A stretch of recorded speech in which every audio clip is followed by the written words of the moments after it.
Yang keempat, harus adanya sikap tegas dari pemerintah daerah. Dalam hal ini Bupati, Pak Sekda harus tegas. Karena undang-undang sudah mengatur itu semua.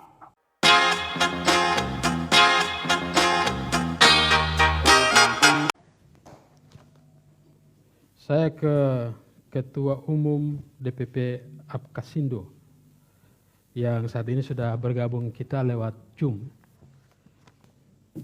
Pak Alfian. Selamat malam, Pak Alfian.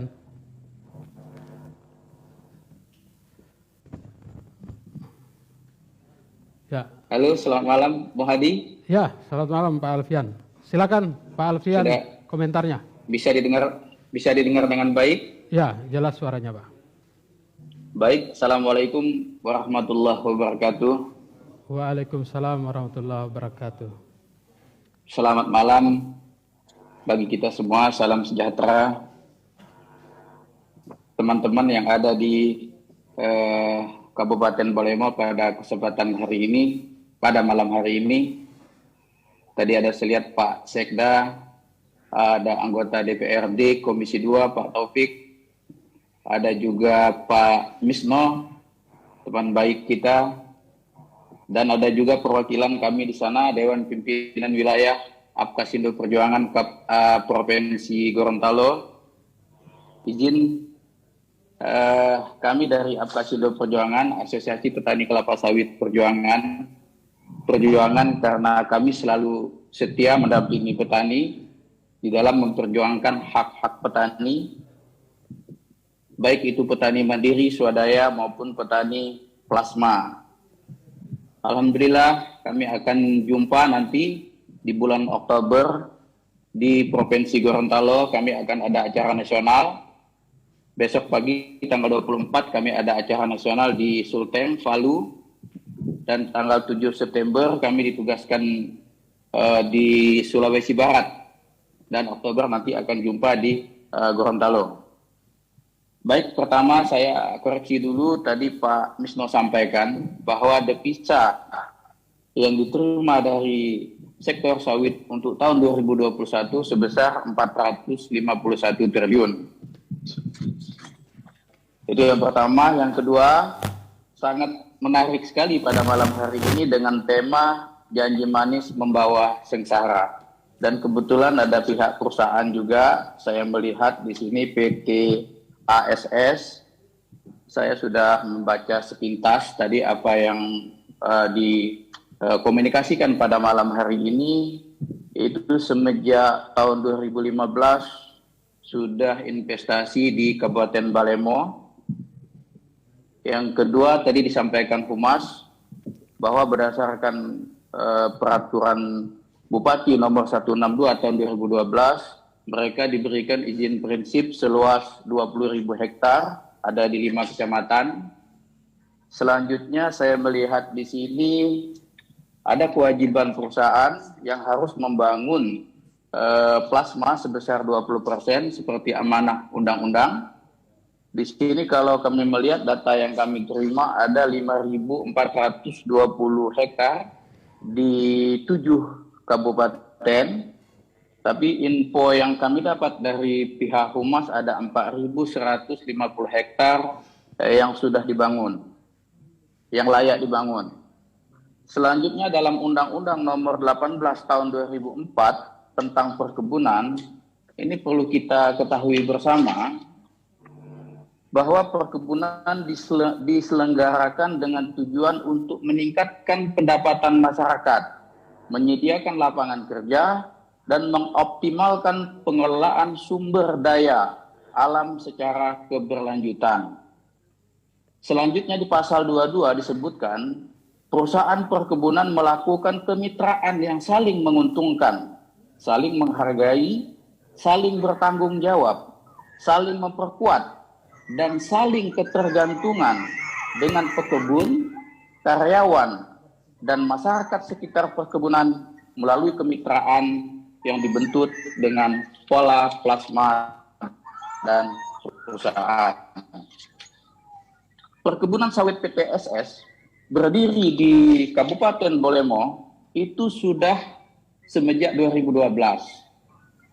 Di sini ada kewajiban yang mesti mereka laksanakan adalah MOU-nya plasma.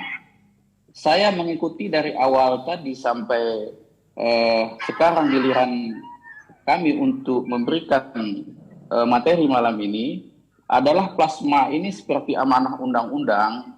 Ini yang diperdebatkan dari tadi masalah yang sangat rumit, tetapi sebenarnya apa yang disampaikan di sini adalah tergantung kepada niat kita semua. Pertama, niat perusahaan. Apakah ada niat untuk menyelesaikan konflik ini? Karena sudah cukup lama. Tadi Pak Sekda sudah mengatakan dari 2017 sampai 2022 sekarang 5 tahun. Tapi stagnan, tidak berjalan. Dan kami singgung juga Permentan nomor 26 tahun 2007 pasal 11. Kewajiban perusahaan membangun 20% itu adalah hak yang wajib dan harus dibangun. Yang penting adalah terbuka di dalam manajemen, open management. Jadi apa yang sudah dibangun 20% di sini saya melihat ini tidak ada keterbukaan sama sekali, terutama mohon maaf dari pihak perusahaan untuk mengklarifikasi ini semua. Tadi bilang, saya ingin tanya, berapa jumlah kalau ada 20% lahan petani yang dibangun oleh perusahaan melalui plasma kemitraan ini berapa per hektar?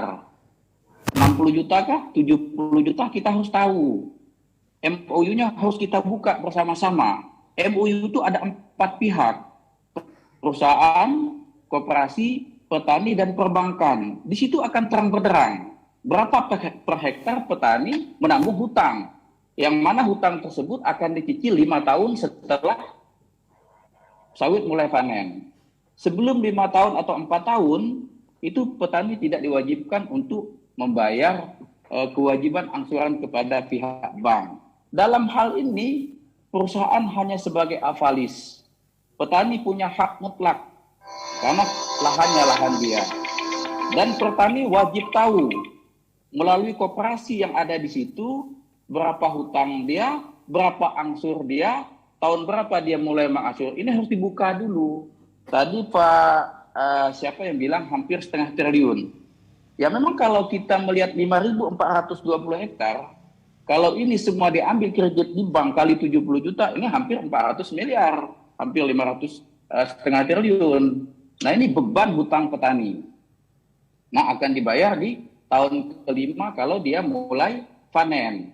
Nah kita akan melihat di draft perjanjian itu, berapa persenkah kewajiban petani untuk membayar itu? 70-30 kah? 50-50 kah? Ini jelas.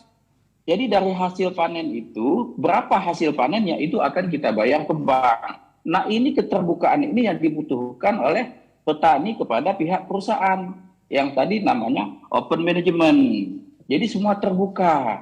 Kalau semua dari awal sudah terbuka, saya yakin tidak ada masalah seperti ini. Ini sangat komplit. Saya sudah berjalan kemana-mana di wilayah Indonesia sebagai ketua umum. Ini sangat luar biasa problem ini karena tidak ada keterbukaan. Jadi harapan kami perusahaan segera membuka, memberikan data yang sebenar-benarnya berapa sih menjadi tanggung jawab oleh petani tadi.